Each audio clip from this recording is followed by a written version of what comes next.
ಜೈಕಿರಣ films ತೋಂದು ಪೊನಚಿನ ಮಾತ ತುಳುವೆರೆಗ್ಲ ನಮಸ್ಕಾರ ಯಾನ್ ವಿಶ್ವನಾಥ್ ಕೋಡಿಕಲ್ ಎನ್ನೊಟ್ಟಿಗೆ ಶರತ್ ಸರ್ ಉಳ್ಳೇರು 2017 2017 ಅಂಬರ್ ಕ್ಯಾಟರರ್ಸ್ ಪನ್ಪಿನ ಸಿನಿಮಾ ಬರ್ಪಡು ಆ ಸಿನಿಮಾಡು ವಿಲನ್ ಪಾತ್ರಡು ಶರತ್ ಸರ್ ಅಭಿನಯ ಮಲ್ತಿತ್ತೇರು ಇತ 7 ವರ್ಷದ ಬಕ್ಕ ನನ್ನವರ ತುಳು ಸಿನಿಮಾಡ ಅಭಿನಯ ಮಲ್ತದು ನಮ್ಮದು ಬರೋದಿಲ್ಲೇರು ಬಲೆ ಶರತ್ ಸರ್ ನಮ್ಮೊಟ್ಟಿಗೆ 2 ಪಾತ್ರಗ sir first of all welcome back to Mangalore. Thank you so much sir. Thank you. So ಮ್ಯಾಂಗ್ಳೂರಲ್ಲಿ ನಿಮಗೆ ಹೇಗೆ ಅನಿಸ್ತಾ ಉಂಟು ಸರ್? ಯಾಕಂದರೆ 7 ವರ್ಷದ ನಂತರ ಮಂಗಳೂರು ಬರ್ತಾ ಇದ್ದೀರಾ, 7 ವರ್ಷದ ನಂತರ ಮತ್ತೊಂದು ತುಳು ಸಿನಿಮಾದಲ್ಲಿ ಅಭಿನಯಿಸ್ತಾ ಇದ್ದೀರಾ, ಹೇಗೆ ಅನಿಸ್ತಾ ಇದೆ ಸರ್? ಇಲ್ಲ, ನಾನು ಆಗಾಗ ಮಂಗಳೂರಿಗೆ ಬಂದು ಹೋಗಿ ಮಾಡಿದ್ದಿದೆ. ಸಾಕಷ್ಟು ಕನ್ನಡ ಚಿತ್ರಗಳು ಇಲ್ಲ ಆದಾಗ ಬಂದಿದ್ದ ಇದೆ. ಬಟ್ ತುಳು ಚಿತ್ರ ಅಂತ ಬಂದಾಗ ಅದು ಅಂಬರ್ ಕೇಟರರ್ಸ್ ಆಗಿದೆ, 7-8 ವರ್ಷಗಳ ಆಗಿದೆ. ಅದರ ನಂತರ ಮತ್ತೊಂದು ತುಳು ಚಿತ್ರ ಈಗ ಮೇ 9ಕ್ಕೆ ಪಿದಾಯಿ ರಿಲೀಸ್ ಆಗ್ತಾಯಿದೆ. ಇದನ್ನು ನಮ್ಮ ಮಂಗಳೂರಿನವರೇ ಆದ ಸಂತೋಷ್ ಮಾಡ ಅವರು ರಾಷ್ಟ್ರ ಪ್ರಶಸ್ತಿ ವಿಜೇತರು. ಅವರ ಈ ಹಿಂದೆ ನವೀನ್ ಪಡೀಲ್ ಅವರು ನಾಯಕ ನಟರಾಗಿ ಮಾಡಿದಂಥ ಜೀಟಿಗೆ ಚಿತ್ರಕ್ಕೆ ಪ್ರಶಸ್ತಿ ಪಡ್ಕೊಂಡಿದ್ದಾರೆ. ಈ ನಮ್ಮ ಪಿದಾಯಿ ಚಿತ್ರಕ್ಕೂ ಕೂಡ ಬೆಂಗಳೂರು ಅಂತಾರಾಷ್ಟ್ರೀಯ ಚಲನಚಿತ್ರೋತ್ಸವದಲ್ಲಿ 2ನೇ ಬೆಸ್ಟ್ ಕನ್ನಡ ತುಳು ಸಿನಿಮಾ ಅಂತ ಪ್ರಶಸ್ತಿ ಪಡ್ಕೊಂಡ ಹೆಮ್ಮೆ ಇದೆ, ಹೆಗ್ಗಳಿಕೆ ಇದೆ ಅದಕ್ಕೆ. ಸೊ ನನಗೆ ಮಂಗಳೂರು ಯಾವತ್ತೂ ಖುಷಿ ಕೊಟ್ಟಿದೆ. ಮಂಗಳೂರು ಜನ, ಮಂಗಳೂರ ಊಟ, ಮಂಗಳೂರ ಆತಿಥ್ಯ. ಸೊ ಹಾಗಾಗಿ ನನಗೇನು ಹೊಸದಲ್ಲ, ಆಗಾಗ ಬರಬೇಕು, ನಾನು ಕಾಯ್ತಾ ಇರ್ತೀನಿ ಯಾವುದಾದ್ರೂ ಅವಕಾಶ ಸಿಗುತ್ತಾ, ಇಲ್ಲಿಗೆ ಯಾವಾಗ ಬಂದು ಹೋಗ್ತೀನಿ ಅಂತ.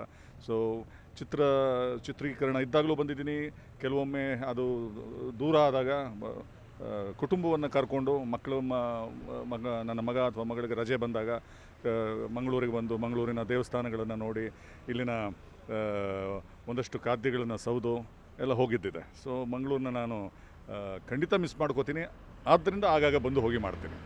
ಮಂಗಳೂರಿನವರಂದರೆ ಸ್ವಲ್ಪ ಚೂಸಿ, ತುಂಬ ಚೂಸಿ, ಬೇಗಕ್ಕೆ ಯಾವುದನ್ನು ಸೆಲೆಕ್ಟ್ ಮಾಡೋದಿಲ್ಲ, ತುಂಬ ಕ್ಯಾಲ್ಕುಲೇಷನ್ ಮಾಡಿ ಒಂದನ್ನು ಒಪ್ಕೊಳ್ತಾರೆ. ಸೊ ಹಾಗಿರುವಾಗ ಪಿದಾಯಿಯನ್ನು ಯಾಕೆ ನೋಡಬೇಕು? ನಾನು ನನ್ನ ಬಾಲ್ಯದಿಂದ, ಯಾಕಂದರೆ ನಾನು ನಮ್ಮ ತಂದೆಯವರು ಕಲಾವಿದರು, ತಮಗೆಲ್ರಿಗೂ ಗೊತ್ತಿರ್ಬೋದು, ಪ್ರೊಫೆಸರ್ ಲೋಹಿತಾಶ್ವ ಅಂತ. ಅವರ ಒಂದು ಚಿತ್ರ ಚಕ್ರವರ್ತಿ ಅಂತ ಡಿ ರಾಜೇಂದ್ರ ಬಾಬು ಅವರು ಹೆಸರಾಂತ ನಿರ್ದೇಶಕರು, ಅವರು ಡೈರೆಕ್ಟ್ ಮಾಡಿದ ಆ ಚಿತ್ರದ ಕಾಲದಿಂದಲೂ ನನಗೆ ಮಂಗಳೂರಿನ ಪರಿಚಯ ಉಂಟು. ಯಾಕಂದರೆ ನಾನಾಗ ಬಾಲ್ಯ ಓದ್ತಾ ಇದ್ದ ಹುಡುಗ. ಸೊ ಮಂಗಳೂರಿನ ಜನ ಆವತ್ತಿನಿಂದ ನಾನು ಗಮನಿಸ್ತಾ ಬಂದ ಹಾಗೆ ಯಾವುದನ್ನು ಸುಲಭವಾಗಿ ಒಪ್ಕೊಳ್ಳೋರಲ್ಲ.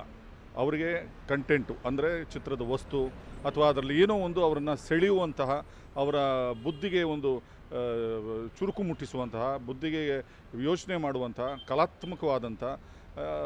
ಕಲಾತ್ಮಕವಾಗಿದ್ದೂ ಏನಂತಾರೆ ಅದಕ್ಕೆ ಕಮರ್ಷಿಯಲ್ ಆಗಿರುವಂಥ ಏನೋ ಅವರ ಡಿಮಾಂಡ್ಸ್ ಭಾಳ ಬೇರೆ ರೀತಿಯಲ್ಲಿದೆ. ಬಟ್ ಜಾಣ ವೀಕ್ಷಕರವರು ಸುಲಭವಾಗಿ ಸುಮ್ಮನೆ ಏನೋ ಕೊಟ್ಟರೆ ಅದನ್ನು ತಗೊಳ್ಳೋದಿಲ್ಲ ಅನ್ನೋದು ನನಗೆ ಭಾಳ ಹಿಂದಿನಿಂದಲೂ ಗೊತ್ತು. ಸೊ ಪಿದಾಯಿ ಆ ಥರದ ಒಂದು ಚಿತ್ರ. ನಿಮ್ಮ ಅಭಿರುಚಿಗೆ ತಕ್ಕಂತೆ ನಾನೇನೇನು ಈಗ ಹೇಳಿದೆ, ಒಂದಷ್ಟು ನನ್ನ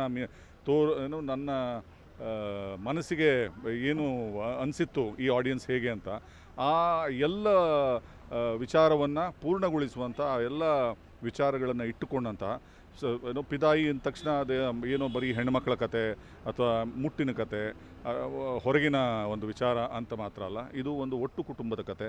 ಆಮೇಲೆ ಕುಟುಂಬ ಸಮೇತ ಎಲ್ಲರೂ ಬಂದು ಕೂತ್ಕೊಂಡು ನೋಡುವಂಥ ಕತೆ. ಒಟ್ಟು ಕುಟುಂಬದಲ್ಲಿ ಏನೆಲ್ಲ ಆಗ್ತದೆ, ಏನೆಲ್ಲ ತಮಾಷೆ ನಡೀತದೆ, ಆ ತಮಾಷೆಯ ನಡುವೆ ಎಲ್ಲೂ ಒಂದು ಕ್ಷಣವೂ ತಮಗೆ ಅದು ಬೋರು ಹೊಡೆಸ್ದ ಹಾಗೆ ನಿಮ್ಮನ್ನು ಮೊದಲಿನಿಂದ ಕೊನೆಯವರೆಗೂ ಒಂದು ಚೂರು ಬಿಡದೆ, ಚಾಚೂ ತಪ್ಪದೆ ನೋಡುವಂತಹ ಇಂಟ್ರೆಸ್ಟಿಂಗ್ ಆಗಿರುವಂತಹ ಸನ್ನಿವೇಶಗಳು, ಮಾತುಗಳು, ಕಲಾವಿದರ ಪರ್ಫಾರ್ಮೆನ್ಸ್ಗಳು ಇವೆಲ್ಲವೂ ಇದೆ. ಮಕ್ಕಳಾದಿಯಾಗಿ ವಯಸ್ಸಾದವರ ತನಕವೂ ಈ ಚಿತ್ರದಲ್ಲಿ ಪಾತ್ರಧಾರಿಗಳಿದ್ದಾರೆ. ಅದೇ ರೀತಿಯಲ್ಲಿ ಈ ಎಲ್ಲ ವರ್ಗಗಳಿಗೂ ಸ್ಪಂದಿಸುವಂಥ ಒಂದು ಕಥಾವಸ್ತು, ಕಥಾಹಂದ್ರ ಇದೆ.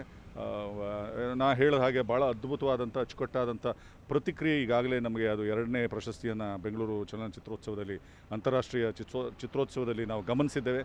ಹಾಗಾಗಿ ಎಲ್ಲವೂ ಇರೋದರಿಂದ ನಿಮಗೆಲ್ಲೂ ಅದು ಮೋಸ ಮಾಡೋದಿಲ್ಲ. ನೀವು ಕೊಡೋ ಹಣಕ್ಕೆ ಪೈಸಕ್ಕೆಲ್ಲೂ ಮೋಸ ಇಲ್ಲ, ವಸೂಲಾಗುತ್ತೆ. ಅದಕ್ಕೂ ಮೀರಿ ನಿಮಗೆ ಒಂದು ಸಮಾಧಾನ, ಸುಖ, ಸಂತೋಷ, ವಾಪಸ್ಸು ಮನೆಗೆ ಹೋದಾಗ ಒಂದಷ್ಟು ದೃಶ್ಯಗಳು ಇಡೀ ಚಿತ್ರ ನಿಮಗೆ ತಲೆ ಒಳಗೆ ಮರುಕಳಿಸೋ ಹಾಗೆ ಮಾಡುತ್ತೆ. ಆದ್ದರಿಂದ ನೀವು ನಮ್ಮ ಚಿತ್ರವನ್ನು ನೋಡ್ತೀರಿ, ಖಂಡಿತ ಹರಿಸ್ತೀರಿ ಅಂತ ನನ್ನ ಒಂದು ಆತ್ಮವಿಶ್ವಾಸ. ಒಂದು 20 ವರ್ಷದ ಹಿಂದೆ ಜಾಯಿಂಟ್ ಫ್ಯಾಮಿಲಿ ಕಾನ್ಸೆಪ್ಟ್ ಇತ್ತು, ಈಗೆಲ್ಲ ಬಂದು ಮೈಕ್ರೋ ಫ್ಯಾಮಿಲಿ ಆಗಿದೆ.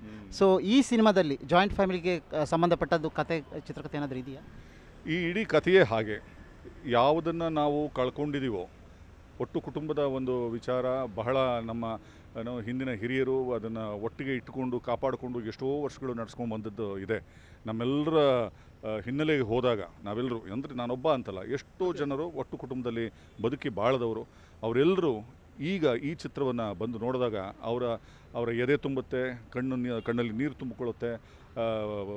ಬರೀ ದುಃಖ ಅಲ್ಲ, ಆ ಒಂದು ಸಂತಸದ ಕ್ಷಣಗಳನ್ನು ಏನು ಇವರು ಕಾಲ ನಂತರ ಬಿಟ್ಟು ಹೋಗಿದ್ದಾರೆ, ಕಳ್ಕೊಂಡಿದ್ದಾರೆ, ಅವೆಲ್ಲವೂ ಮರುಕಳಿಸೋ ರೀತಿಯಲ್ಲಿ ಇಲ್ಲಿ ದೃಶ್ಯಗಳು ಇದ್ದಾವೆ.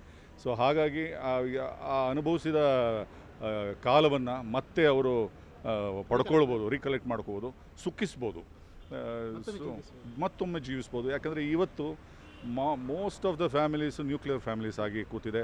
ಆಮೇಲೆ ಸಂಬಂಧಗಳು ಕಳ್ಸ್ಕೊಂಡಿದ್ದಾವೆ, ಕೊಂಡಿಗಳು ಕಳ್ಸ್ಕೊಂಡಿದ್ದಾವೆ.